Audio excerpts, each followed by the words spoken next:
Ya, teman-teman semua, bertemu lagi dengan saya, Idik Saiful Bahri. Kali ini kita akan bahas salah satu materi dari hukum kepegawaian.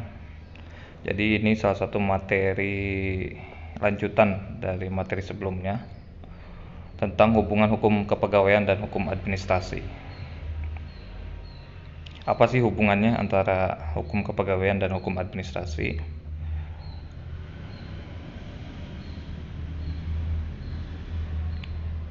Nah, sebelum itu kita juga harus mendefinisikan dulu apa sih sebetulnya hukum administrasi publik gitu atau hukum administrasi negara. Jadi dalam memberikan istilah hukum administrasi, biasanya di Fakultas Hukum itu nomenklatur yang digunakan itu satu adalah hukum administrasi saja, hukum administrasi. Kemudian yang kedua hukum administrasi publik, karena memang hukum administrasi itu bagian dari hukum publik ya. Ya, saudara kalau misalkan pernah belajar di pengantar ilmu hukum, ada istilah hukum publik dan hukum privat. Nah, hukum administrasi itu adalah salah satu contoh dari ruang lingkup hukum publik. Kemudian ada juga yang menyebutnya sebagai hukum administrasi negara. Jadi tiga istilah itu sama ya, hukum administrasi publik, hukum administrasi negara itu satu istilah yang merujuk kepada keilmuan yang sama. Nah, administrasi negara mempunyai banyak sekali definisi yang secara umum dapat dibagi dalam dua kategori. Yang pertama, definisi yang melihat administrasi negara hanya dalam lingkungan lembaga eksekutif saja. Kemudian yang kedua, definisi yang melihat cakupan administrasi negara meliputi semua cabang kekuasaan.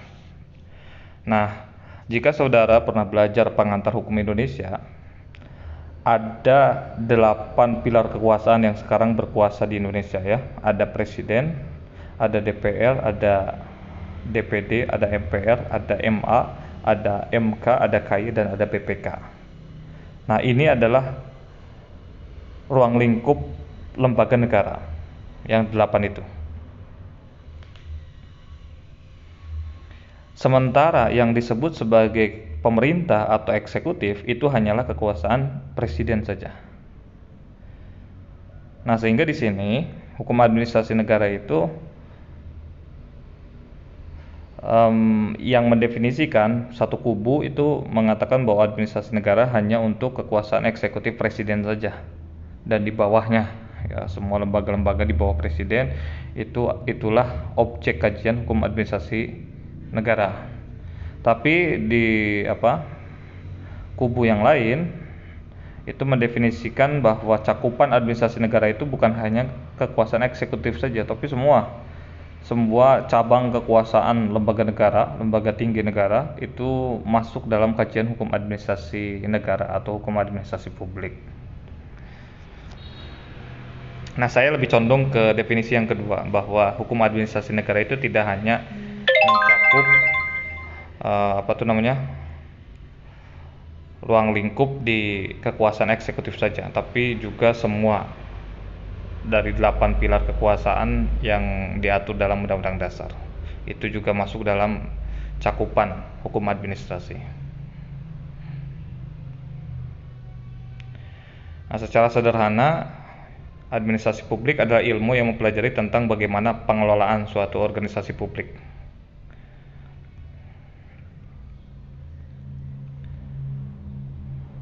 Nah, perlu kita bedakan ya antara administrasi publik dan ilmu manajemen. Jadi meskipun sama-sama mengkaji tentang organisasi, administrasi publik ini berbeda dengan ilmu manajemen.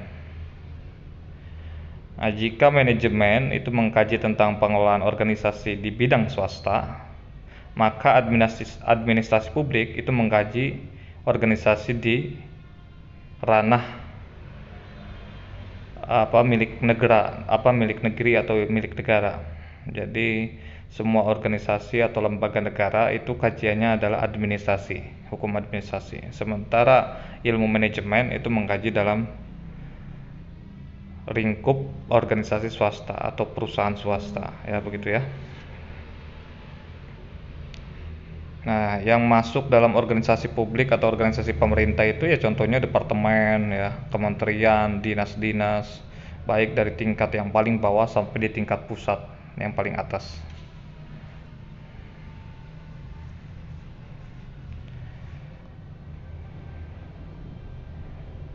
Nah, kajian administrasi publik ada kebijakan publik, manajemen publik, keuangan negara, administrasi pembangunan, otonomi daerah, itu juga bagian dari administrasi publik ya.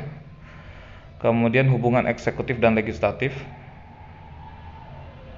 etika administrasi publik, pelayanan publik, manajemen sumber daya manusia di sektor publik,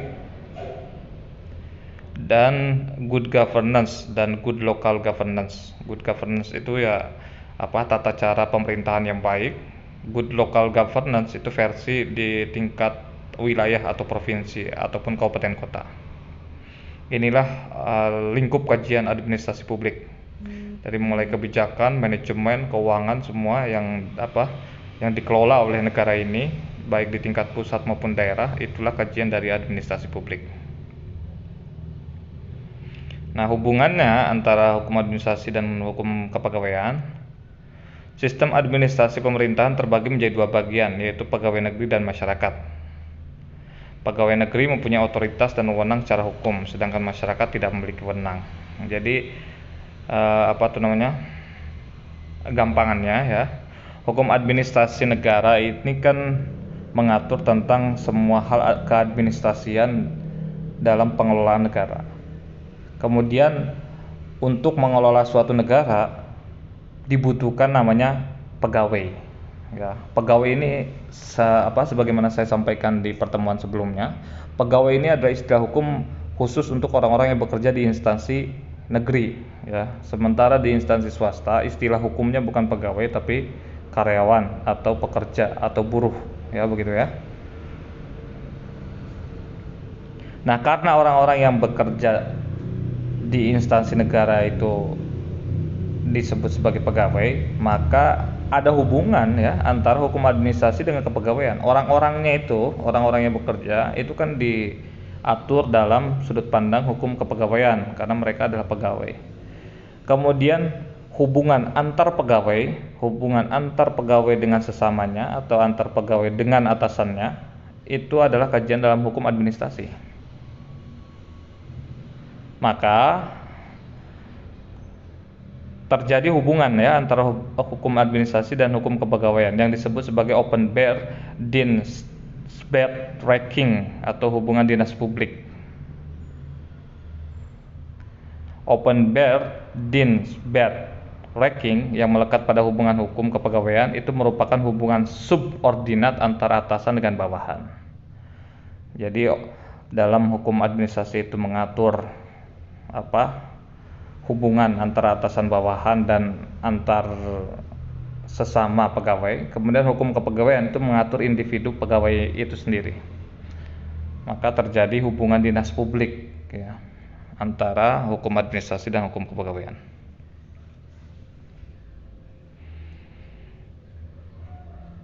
Definisi hubungan dinas publik sendiri menurut Logman itu bila seseorang mengikat dirinya untuk tunduk pada perintah dari pemerintah untuk melakukan sesuatu atau beberapa macam jabatan yang dalam melakukan suatu atau beberapa macam jabatan itu dihargai dengan pemberian gaji dan beberapa keuntungan yang lain. Kemudian konstruksi logika hukum dinas publik.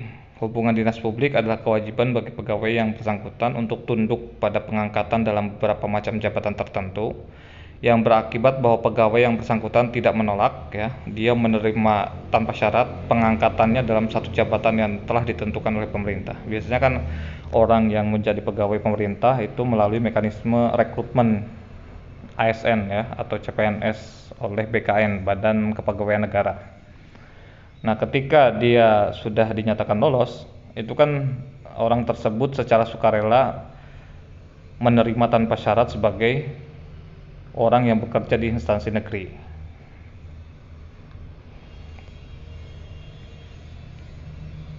Nah, kesimpulannya, hubungan antara pegawai negeri dengan negara adalah hubungan dinas publik. Ya, Openbaar-Dienstwerkingg itu dalam bahasa Belanda. uraian dari kesimpulan tadi itu yang pertama, objek hukum administrasi negara adalah kekuasaan pemerintah. Sementara hukum kepegawaian adalah hubungan hukum antara kekuasaan pemerintah dengan para pegawainya, ya. Jadi hukum administrasi itu berbicara tentang pengelolaan, hukum kepegawaian itu berbicara tentang orang-orang di dalamnya, ya, pegawai-pegawai di dalamnya. Begitu ya. Kemudian yang kedua, penyelenggaraan administrasi pemerintahan sebagian besar dilakukan oleh pegawai negeri.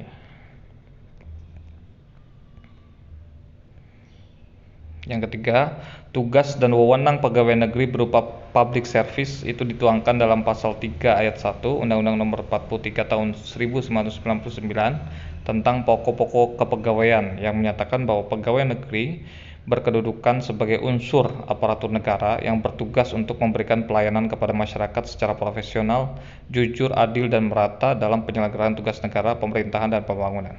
Nah, dalam perkembangan Undang-Undang ASN yang sekarang, ASN ini terbagi menjadi dua, ada PNS, ya, pegawai negeri sipil, ada P3K, pegawai pemerintah dengan perjanjian kerja. Nanti kita bahas dalam sesi selanjutnya.